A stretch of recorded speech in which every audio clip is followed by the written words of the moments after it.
Carlos,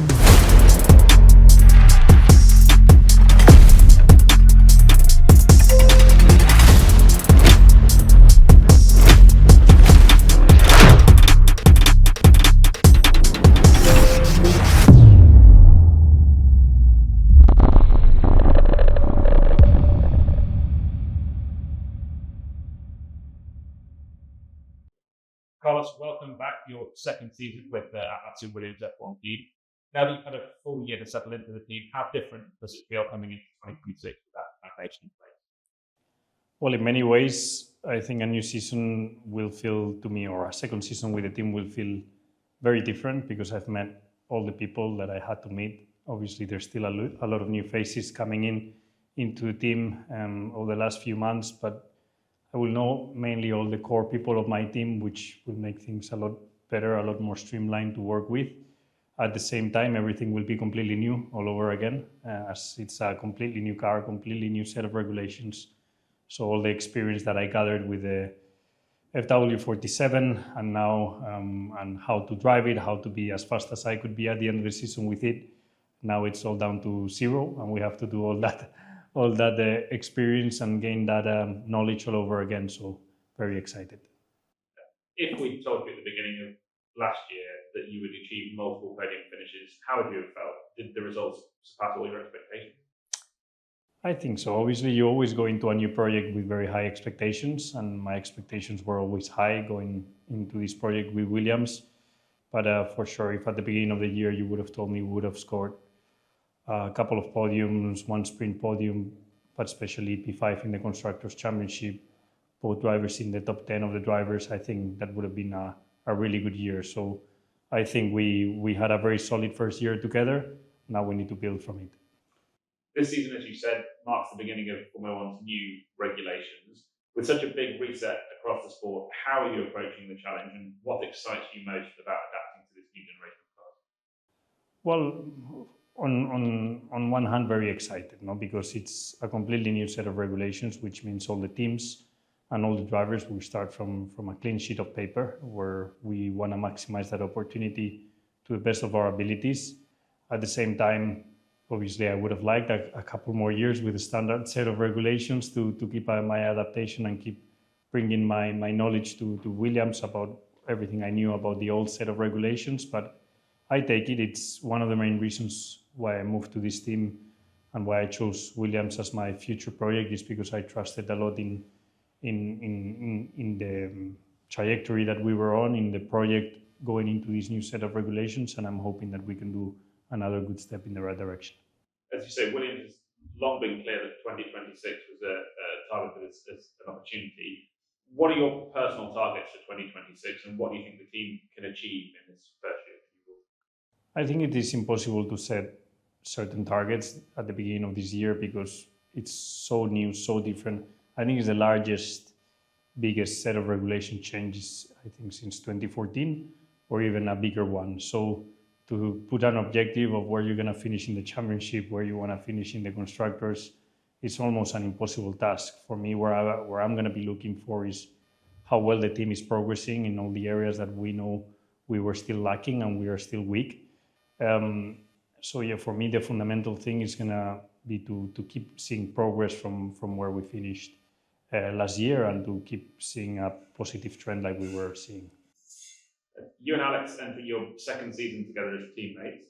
How has your working relationship evolved over the past year, and how do you push the team together to move forward?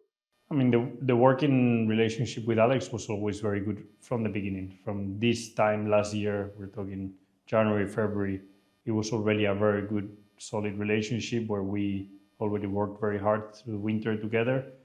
1 year after that, we know each other very well. We know each other, our strengths and weaknesses. We know where I can help in certain areas, where he can help in other areas, and combining his experience with mine, but also our good, healthy, working, competitive relationship.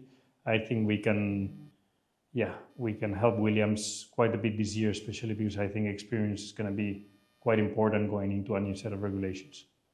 One area where the team's definitely making huge progress is off-track commercially. A number of new partners joining the team this year, just as they did last winter. What does it mean to have support from such global brands who want to be part of this journey and push it forward? Well, first of all, I would like to welcome them, all our new partners, and especially thank them, to supporting Williams, supporting our trajectory. I think they're going to be fundamental in the next few years in helping us transform this team into a championship winning team. And I'm sure with their help, we can do it all together. Just very proud to be part of a team that so many important brands all around the world that are now joining us, and they want to be part of it. So welcome them, and let's work together towards a better future.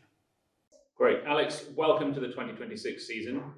This year you'll become the driver with the most starts ever for Williams, cementing your legacy with the team. How does it feel entering this new era as one of the more experienced drivers on the grid and knowing that you're going to be part of the history books with Williams? It does feel strange to be thinking of myself as the longest driver in Williams.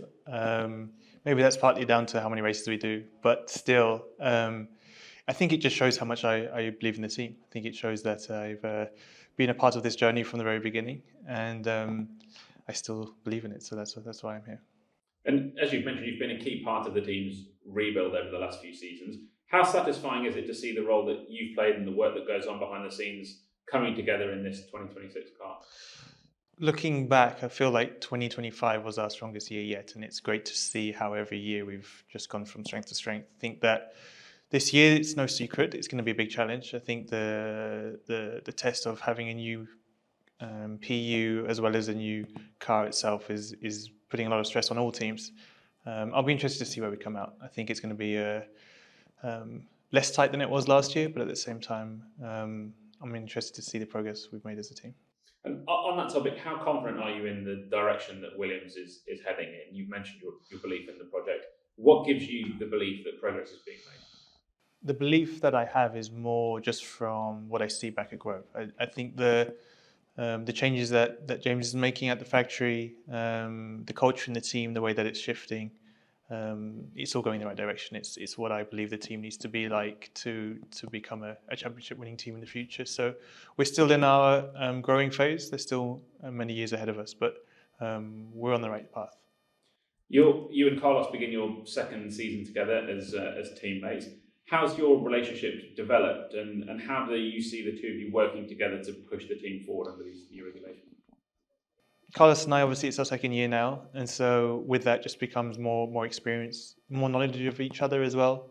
The communication that we have and the areas, I would say that it's more that Carlos has an understanding of what areas the team need to grow in, and I think that as we spend more time, we're more and more aligned on the areas that we want the team to focus on. So I do think it's quite rare, the position that we have as a team. We've got two drivers that are fairly experienced, one with doing the most races for Williams and the other one who's spent a lot of races in general in Formula One. And I think as a combination, it allows us to really focus on the development of the car and the team, which I think will be really important for the year ahead.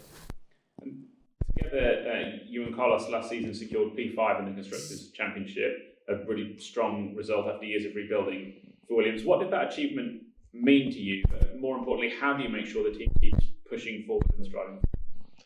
Personally, to me, the P5 in the Constructors' Championship, it was great, but I think more than anything, it was important for the team to feel it. It felt like a result where clearly a championship is not one over one race. It's all races combined where you have to be consistent. You have to deliver when times are tough, when times are going well. And I feel like as a year, that was a very complete year from the whole team. And so we've seen in previous years, we've been quite a peaky team, not the most consistent. And if anything, the P5 consolidated this feeling to the whole team that, we're here now and we've got the right foundations to build on. The 2026 regulation is one of the biggest resets in recent Formula One history. How are you approaching the challenge of adapting to this new style of car? What areas do you expect will require the most focus early in the season? Starting off this year, the preparation has already started, to be honest with you, midway through last year. We've been hard in the simulator, figuring out what kind of driving style we need. There's a huge element of adaptability for the driver, staying open-minded, everything that we've learned from previous years. We can't forget them, but we have to also be be in a place mentally where we accept that it could be a totally different ball game. And so that's going to be interesting. There's a lot of discussions, a lot of meetings going ahead over this winter break to get us in the best place possible. So thinking about that, looking ahead to this new chapter, what would you consider to be a successful 2026 season, both for yourself and for the team? A successful year will be progress. I think we've established a good baseline in 2025. I think that we've established ourselves as a top midfield team, and what I'm looking for is progress. I think that the year is going to start wherever it starts, and it's that adaptability and the resilience to fight and to what will inevitably be a catch-up game, and to outdevelop our rivals as quickly as we can. And if we finish the season closer than when we started, then we should be in good shape for next year. Just finally, looking at your team kit for 2026, there's a host of new partners that the team has got: Barclays, Yes. Claude, BMY, several others. What does it mean to have the support from such globally renowned companies like that?